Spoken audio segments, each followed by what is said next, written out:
നിങ്ങൾക്ക് യമുന നദി വൃത്തിയാക്കാൻ കഴിയില്ല. പക്ഷേ നിങ്ങൾ ഇവിടെ വരുന്നത് ഞങ്ങളുടെ ഹൂഗ്ലി നദിയിൽ ഫോട്ടോ എടുക്കാനാണ്. ധൈര്യമുണ്ടെങ്കിൽ ഡൽഹിയിലെ യമുനയിൽ ഒന്ന് മുങ്ങിക്കുളിക്കൂ. दिल्ली यमुना कैसा है? पूरा दूषण है, पॉल्यूटेड है. आप एक दिल्ली को यमुना को संभालने नहीं सकते हैं और हमारा गंगा में आके आप फोटो तुलता है.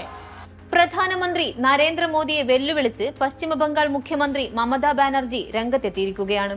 ഡൽഹിയിലെ മലിനമായ യമുന നദിയിൽ ഒന്ന് മുങ്ങിക്കുളിക്കാൻ പ്രധാനമന്ത്രിക്ക് ധൈര്യമുണ്ടോ എന്നാണ് മമതയുടെ ചോദ്യം.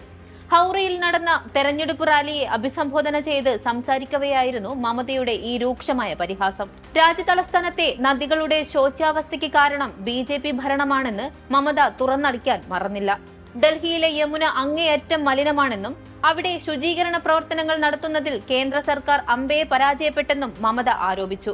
യമുനയുടെ അവസ്ഥ ഇതാണെന്നിരിക്കെ ബംഗാളിലെത്തിയ പ്രധാനമന്ത്രി നദിയിലൂടെ ബോട്ട് യാത്ര നടത്തിയത് വോട്ട് മാത്രം ലക്ഷ്യം വെച്ചാണെന്ന് മമത തുറന്നടിച്ചു. ബംഗാൾ സർക്കാരും കൊൽക്കത്ത മുനിസിപ്പൽ കോർപ്പറേഷനും നദീതീരങ്ങൾ ശുചിയാക്കി മനോഹരമാക്കി നിലനിർത്തുന്നതുകൊണ്ടാണ് പ്രധാനമന്ത്രിക്ക് ഇത്തരമൊരു യാത്ര സാധ്യമായത് എന്നാണ് മമത പറയുന്നത്.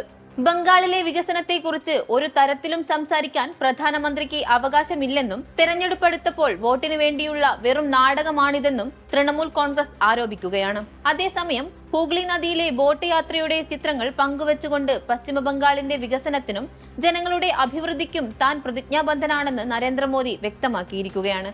ബംഗാളിന്റെ സാംസ്കാരിക പൈതൃകവും വികസന സാധ്യതകളും ഉയർത്തിക്കാട്ടിയായിരുന്നു പ്രധാനമന്ത്രിയുടെ പോസ്റ്റ്.